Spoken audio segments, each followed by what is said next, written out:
একদিন একটি ছোট্ট মানুষের বাচ্চা কুড়িয়ে পেয়েছিলেন। যে কারণেই হোক সেই মেয়েটিকে মেরে না ফেলে তাকে নিজের মেয়ের মতো করে মানুষ করে তুললেন। মেয়েটি বড় হয়ে উঠল অপরূপ সুন্দরী হয়ে। শোন মা, তোর বিয়ের সময় হয়ে এসেছে।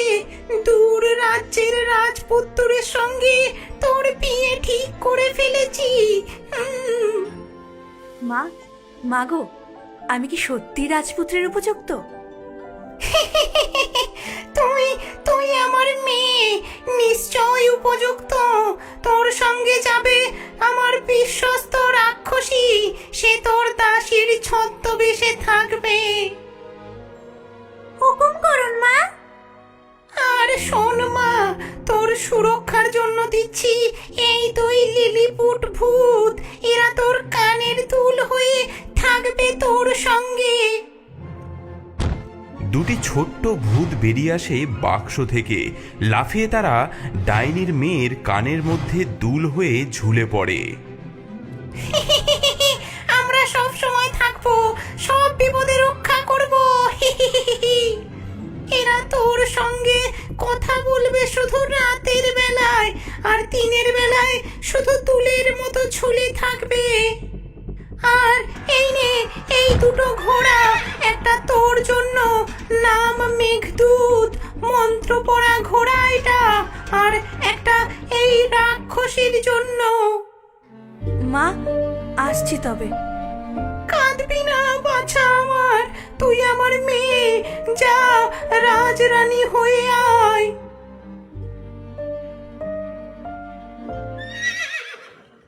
এভাবেই শুরু হলো এক অদ্ভুত যাত্রা। প্রচণ্ড গরমে ঘন জঙ্গলের মধ্যে দিয়ে চলছিল দুটি ঘোড়া। এক ঘোড়ায় ডাইনির পালিতা কন্যা, অন্যটিতে ছদ্মবেশী রাক্ষসী। হঠাৎ জলাশয়ের কাছে এসে, ওগো দাসী, আমার খুব তেষ্টা পেয়েছে, ওই জলাশয় থেকে একটু জল এনে দাও না। তুমি কি আমার মনিব নাকি? হ্যাঁ, নিজে নেমে খাওগে যাও, আমি কারো দাসী নই। মেয়েটি অপমানিত বোধ করে ঘোড়া থেকে নেমে এসে ঝর্ণার কাছে গিয়ে জল খেতে থাকে। হায় ভগবান, কি হবে আমার? ঝুঁকে জল খাওয়ার সময় তার কানের দুটি দুল খুলে পড়ে যায়। আমাদের হারিয়ে ফেললে, এখন তুমি একা রাজকুমারী। মেয়ে দুল দুটি হারিয়ে ফেলার কথা টেরও পায় না, কিন্তু রাক্ষসী দাসী সব দেখে ফেলে। ভালোই হলো, এখনো সম্পূর্ণ অসহায়। কিছুক্ষণ পর আরেকটি জলাশয়ের কাছে এসে, দাসী, এবার অন্তত একটু জল এনে দাও, দেখছো না কতটা কষ্ট হচ্ছে আমার। দাসী, আজ তোকে দেখাই আমার আসল রূপ। দেখ আমার প্রকৃত রূপ। তোর ডাইনি মা আমাকে মন্ত্রের বাঁধনে বেঁধে রেখেছিল, আজ সেই বাঁধন ছিঁড়ে ফেলবো আমি। না না না না না, তুমি তো আমার মায়ের খুব বিশ্বস্ত। বিশ্বস্ত? তোর মা একটা ডাইনি হলেও আমার মতো শক্তিশালী রাক্ষসীকে চিরকাল বেঁধে রাখতে পারবে না। খুলে ফেল, খুলে ফেল তোর রাজকীয় পোশাক। সাবধান, আমি মন্ত্র পড়া ঘোড়া, আমি সব দেখছি। চুপ কর, নইলে এক্ষুনি তোর মাথা নেব। আর শোন মেয়ে, এক্ষুনি শপথ নে, যা ঘটলো তা কাউকে বলবি না। শপথ নে, নইলে। শপথ, শপথ নিলাম। ডাইনির মেয়ে ধীরে ধীরে নিজের রাজকীয় পোশাক খুলে দেয়। রাক্ষসী পরে নেয় সেই রাজকীয় পোশাক এবং মেয়েটিকে পরতে হয় তার দাসীর পোশাক। এখন থেকে আমি রাজকন্যা, আর তুই তুই একজন সামান্য দাসী। মেঘদূত এখন আমার। আর খবরদার এসব কথা যদি কাউকে বলিস তাহলে তক্ষুনি তোর গর্দান নেব আমি। ডাইনির মেয়ে, ভয় পেও না, যার মন পরিষ্কার জয় সবসময় তারই হবে। সেই ছদ্মবেশী রাক্ষসী এবং আসল রাজকুমারী রাজপ্রাসাদে গিয়ে পৌঁছায়। রাজপুত্র এবং বৃদ্ধ রাজা এগিয়ে আসেন। কি অদ্ভুত! কোণে সাজে যে এসেছে তার সঙ্গে এমন ছিন্ন বস্ত্র একজন কেন? স্বাগতম আমার প্রিয় কোণে। ধন্যবাদ প্রিয়তম, এতদিন পর দেখা হলো। ওই মেয়েটিকে যে ছেঁড়া কাপড়ে দাঁড়িয়ে আছে? ওটা পথে দেখে দয়া করে সঙ্গে করে নিয়ে এসেছি। ও কি আপনার কোনো কাজে লাগতে পারে? এত সুন্দর মেয়েটি অথচ এমন অবস্থা। আচ্ছা, রঘু রঘু নামে একটি ছেলে আছে, সে ছাগল চড়ায়, ওর সহকারী হতে পারেও। ডাইনির মেয়ে এসব কথা শুনে সে নীরবে মাথা নুয়ে দাঁড়িয়ে থাকে। চলো তোমাকে কাজ শিখিয়ে দিই। এবার এই কথা বলা ঘোড়া বদমাশটাকে সরাতে হবে, নয়তো ও আমার সব তথ্য ফাঁস করে দেবে। প্রিয়তম, আমার একটি অনুরোধ আছে। বলো প্রিয়ে, কি চাও? আমার ঘোড়া মেঘদূত, ওটা খুব দুষ্ট, আমাকে না কামড়াতে চায়। ওটার মাথা কেটে ফেলার নির্দেশ দাও। তোমার কথাই শিরোধার্য, তাই করা হবে। এভাবে শুরু হলো নতুন জীবন। রাক্ষসী বসলো রাজপ্রাসাদের রাজকন্যা সেজে, আর ডাইনির পালিটা মেয়ে ছাগল চড়াতে লাগলো। যা যা, হুশ হুশ, যা যা যা, হাট হাট, যা যা। এদিকে রাজপুত্রের আদেশে যখন কসাই মেঘদূতের গলা কাটতে যাচ্ছিল, তখন আসল রাজকন্যা কসাইখানার কাছেই লুকিয়েছিল। কসাই ঠাকুর, আমার একটা অনুরোধ আছে। কি চাও মা? এই মোহর নাও, আর মেঘদূতের মাথাটা ওই প্রাসাদের বড় তোরণে টাঙিয়ে দাও। আমি রোজ সেখান দিয়ে যাই, অন্তত মাথাটা তো দেখতে পাবো। ঠিক আছে মা, তোমার কথাই রাখবো। এভাবেই মেঘদূতের মাথা এসে পৌঁছালো রাজপ্রাসাদের তোরণে। প্রতিদিন ভোরবেলা ছাগলের পাল নিয়ে রাজকন্যাকে যেতে হতো সেই তোরণের মধ্যে দিয়ে। সেখানে ঝুলতো তার প্রিয় ঘোড়া মেঘদূতের মাথা। হাই মেঘদূত, তুমি এখনো ঝুলছো?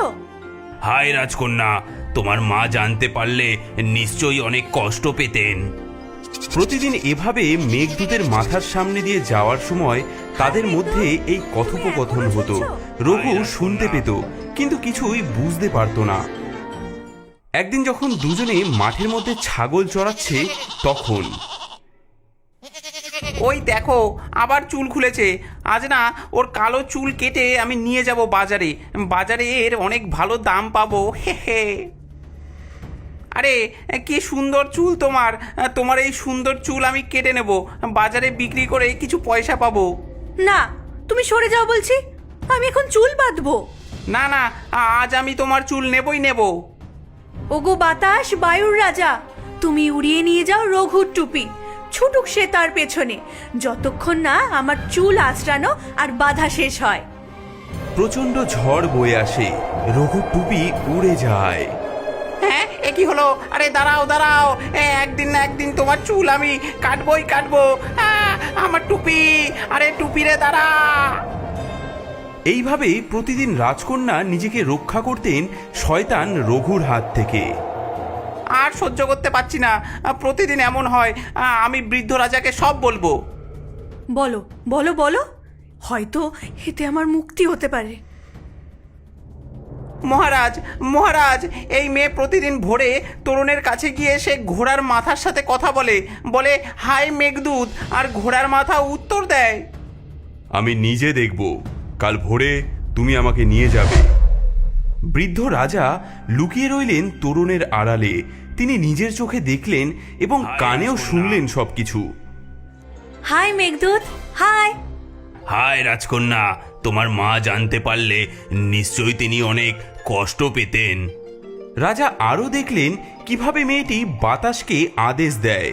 ওগো বাতাস, বায়ুর রাজা, তুমি উড়িয়ে নিয়ে যাও রঘুর টুপি, ছুটুক সে তার পেছনে, যতক্ষণ না আমার চুল আঁচড়ানো আর বাঁধা শেষ হয়। এ তো সাধারণ মেয়ে নয়, এর মধ্যে নিশ্চয়ই কোনো ব্যাপার আছে। কে তুমি? কেন এমন করো? মহারাজ, মহারাজ, আমি শপথবদ্ধ, কাউকে আমি কিছু বলতে পারবো না, বললে আমার প্রাণ যাবে। তবে ওই লোহার চুল্লি, ওই চুল্লির কাছে গিয়ে বলো তোমার কথা, তোমার দুঃখের কথা সব বলো।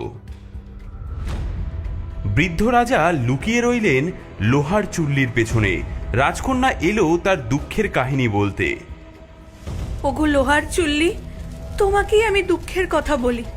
আমি একজন ডাইনির পালিতা কন্যা। আমার বিয়ে ঠিক হয়েছিল এই রাজ্যের রাজপুত্রের সঙ্গে, কিন্তু পথে। এরপর রাজকন্যা বলে গেল সব কথা, কিভাবে রাক্ষসী তাকে ভয় দেখিয়ে পোশাক কেড়ে নিল, কিভাবে শপথ করালো। আজ এক বিচিত্র গল্প শোনাবো, সবাই মন দিয়ে শোনো। হ্যাঁ রাজামশাই, বলুন, আমার গল্প শুনতে খুব ভালো লাগে। এক রাক্ষসী ছলনা করে একটি মেয়ের জায়গা দখল করেছিল। সেই মেয়েকে বানিয়ে দিল সে দাসী। এখন বলো, সেই রাক্ষসীর কি শাস্তি হওয়া উচিত? তাকে পেরেক বসানো একটা পিপের মধ্যে ঢুকিয়ে ঘোড়ার পেছনে বেঁধে টেনে মারা উচিত। তুমি নিজেই নিজের শাস্তি ঘোষণা করলে, তুমিই সেই রাক্ষসী। কি করে ফেললাম আমি? কি সর্বনাশ করলাম! হ্যাঁ, এই যে ভয়ঙ্কর রাক্ষসী। এসো মা, তুমিই আসল রাজকন্যা। আমি মুক্ত, আমি আবার আমি হতে পেরেছি। তুমি আমার প্রকৃত প্রেম। সেদিনই রাক্ষসীর শাস্তি কার্যকর করা হলো। তাকে পেরেক বসানো পিপের মধ্যে পুরে দুটো ঘোড়ার পেছনে বেঁধে তাকে টেনে মেরে ফেলা হলো। আর রাজকন্যা ও রাজপুত্রের বিয়ে হলো ধুমধাম করে। মাগো, আজ তোমার মেয়ে আবার রাজকন্যা হয়েছে। এভাবেই সত্যের জয় হলো। রাজকন্যা ও রাজপুত্র সুখে রাজ্য শাসন করতে লাগলেন, আর বৃদ্ধ রাজা তৃপ্তির হাসি হাসলেন।